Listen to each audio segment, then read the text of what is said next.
ناظرین محترم، جیسے کہ آپ جانتے ہیں کہ ہمارے بھائی اور ہمارے بہن لبنان میں جو نہتے اور بے ہتھیار شہری ہیں، شیعہ حضرات وہاں پہ رہتے ہیں، اور لبنان ایک چھوٹا سا ملک ہے، اس کی کل آبادی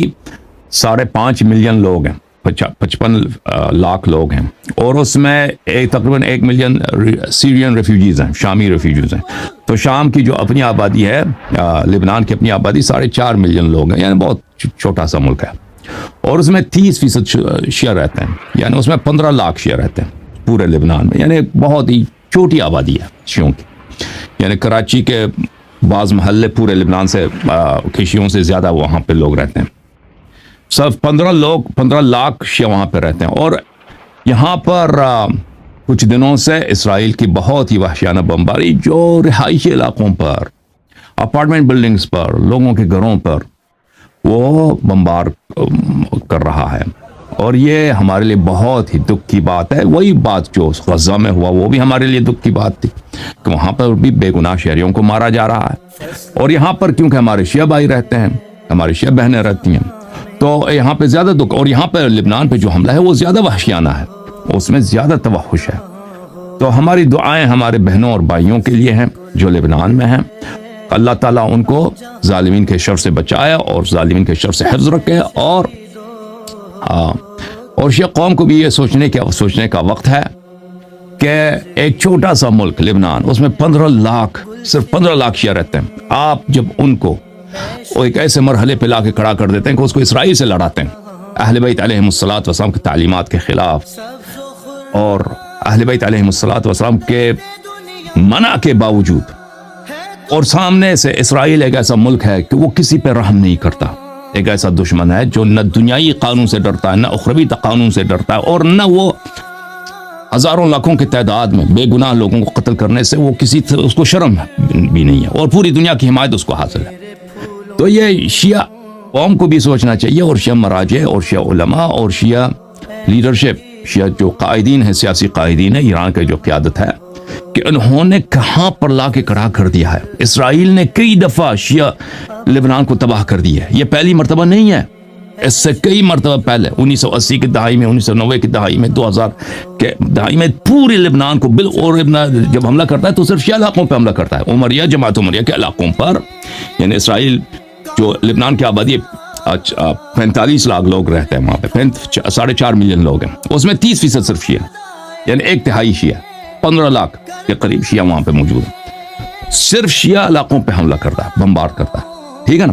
تو یہ اس سے کئی دفعہ شیعہ علاقوں کو تباہ کر چکا ہے اسرائیل، اور اب دوبارہ وہی تکرار ہونے والا ہے، اور بلکہ تکرار اس کا شروع ہو گیا ہے، اور وہاں پہ شیعہ عوام مر رہے ہیں۔ تو یہ بہت بڑی ایک خیانت ہے، غداری ہے، اور بہت ہی کم فکری ہے شیعہ قیادت کی، کہ آپ کے پاس جب دفاع کے وسائل نہیں ہیں، جب آپ کمزور ہیں، آپ کے پاس اینٹی ایئر کرافٹ کوئی سسٹم ہی نہیں ہے، اور دشمن کے پاس F-35 کے پورے ان کے پاس اسکواڈرانس ہیں، ٹھیک ہے نا، جب آپ کے پاس جہاز گرانے کے لیے ریڈار سسٹم بھی نہیں ہے، تمہارے پاس کچھ بھی نہیں ہے شیعوں کے پاس لبنان میں، اور ان کے پاس کیا ہے؟ ان کے پاس دنیا کے جدید ترین اسلحے موجود ہیں، جدید ترین ایئر فورس موجود ہے ان کے پاس، اور پھر وہ آپ ان کو تباہ کرنے کے لیے، ان کو ایلیمنیٹ کرنے کے لیے، ان کے ملک کو، آپ کہتے ہیں ہم ان کے ملک پہ جا کے ہم نے قدس میں نماز پڑھنی ہے، نماز جماعت وہاں پہ کرنی ہے ہم نے، یعنی ہم اسرائیل کو سب قتل عام کریں گے۔ تو اگر وہ آپ کو جواب دیتے ہیں تو اس پہ آپ کو کیا سرپرائز ہوں گے؟ آپ کو شاک لگے گا؟ آپ جب ایک آدمی کو مکے سے مارتے ہیں، وہ سامنے سے آپ کو کلہاڑے سے مارتا ہے، کیونکہ وہ اللہ سے نہیں ڈرتا، اس کے پاس کلہاڑا بھی ہے، آپ کے پاس نہیں ہے، تو پھر آپ کو کیا توقع ہے؟ وہ کلہاڑے سے تو مارے گا نا، 10 دفعہ بھی مارے گا، اور آپ کچھ بھی نہیں کر سکیں گے۔ تو یہ بہت ہی سخت حالات ہے شیعہ قوم کے لیے، اور میں بہت ہی دنیا میں جتنے شیعہ ہیں ان کا دل دکھی ہوئی ہے، درد سے بھرا ہوا ہے، ہمارا دل بھی درد سے بھرا ہوا ہے، اور یہاں پر ایک تو اسرائیل کے ہم جتنی مذمت کریں اس کا تو فائدہ ہی نہیں ہے، ٹھیک ہے نا، وہ تو پوری دنیا اس کو مذمت کر رہی ہے۔ ابھی کل یا پرسوں نیتنیاہو صاحب جب اقوام متحدہ میں آئے تھے وہاں پہ تقریر کرنے کے لیے، پوری دنیا کے ممالک کے جو نمائندے تھے وہ نکل گئے وہاں سے۔ اسرائیل کو کوئی پرواہ ہے؟ اس کی پرواہ ہے ہی نہیں، اس کو پرواہ ہے ہی نہیں، کیونکہ اس کو جو اہم ملک ہے ان کی حمایت حاصل ہے۔ امریکہ ہے, برطانیہ ہے, فرانس ہے, جرمنی, جو اہم ملک ہیں جن کے پاس بہت اسلحہ ہے, جن کے پاس بہت ہی ٹیکنالوجی ہے اور جن کے پاس بہت ہی فائنانس ہے, جب ان کی حمایت ان کو حاصل ہے تو باقی ملک کے چھوٹے ملک ان کو یا ہم جیسے لوگوں کی مذمت کریں اس سے فرق ہی نہیں پڑتا. ٹھیک ہے نا, اس سے ان کا طبیعت ہی خراب نہیں ہوتا, بالکل ان کو کچھ نہیں ہوتا.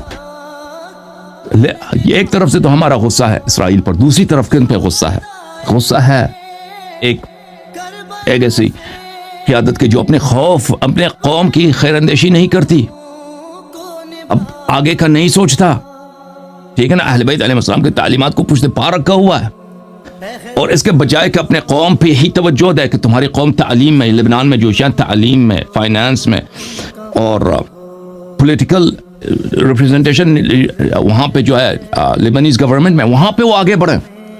آپ ان کو اسلحہ دیتے ہیں تاکہ وہ اسرائیل کو نابود کرے, تباہ کر دے. تو آگے سے جب اسرائیل مارتا ہے تو ایک طبیعی امر ہے,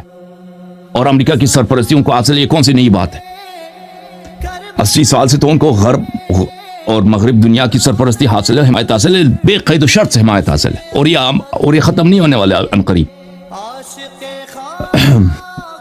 تو یہ ہم شیعوں کے لیے بہت ہی سوچنے کا مقام ہے اور ری اسیس کرنے کا مقام ہے کہ ہم دوبارہ اس نظر ثانی کریں, سوچیں کہ اہل بیت علیہ السلام کی تعلیمات کیا ہیں, کہ ہم دنیا کے طاقتوں کے ساتھ کیسے اپنا رابطہ رکھیں. جو ہم لبنان کے شیعوں کو فلسطین پہ قربان کرنا, یہ ہم مذہب کے خلاف ہے, دین کے خلاف ہے, اور یہ تشیع کے ساتھ خیانت ہے. اتنے بڑے بڑے جماعت عمریہ کے ملک ہیں, مصر ہے, سعودی عرب ہے, اردن ہے, ترکی ہے, یہ ان کا کام ہے. یہ چھوٹے ہیں, ان کے پاس پیسے نہیں, ان کے پاس اسلحہ نہیں ہے, ان کو لڑنا چاہیے, نہ کہ لبنان کے 15 لاکھ شیعوں کو, اور وہ تباہ ہو جائے ایک مرتبہ پھر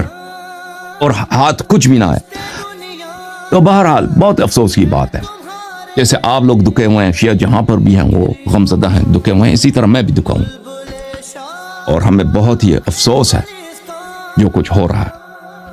اور اس میں شیعہ علماء کا بہت بڑا غداری ہے, شیعہ قیادت کی بہت بڑی غداری ہے کہ انہوں نے پچھلے 40-45 سال سے اپنے قوم کی ترقی کا, اپنے قوم کا دنیا میں کیسے باعزت رہے, آرام سے رہے, اور دنیا میں کامیاب ہونے کے کیا طریقے ہیں ان کا انہوں نے نہیں سوچا. انہوں نے ان طرق کا سوچا جس میں سوائے تباہی کے کچھ بھی نہیں ہے. بہرحال اللہ تعالیٰ آپ سب کو عزت دے.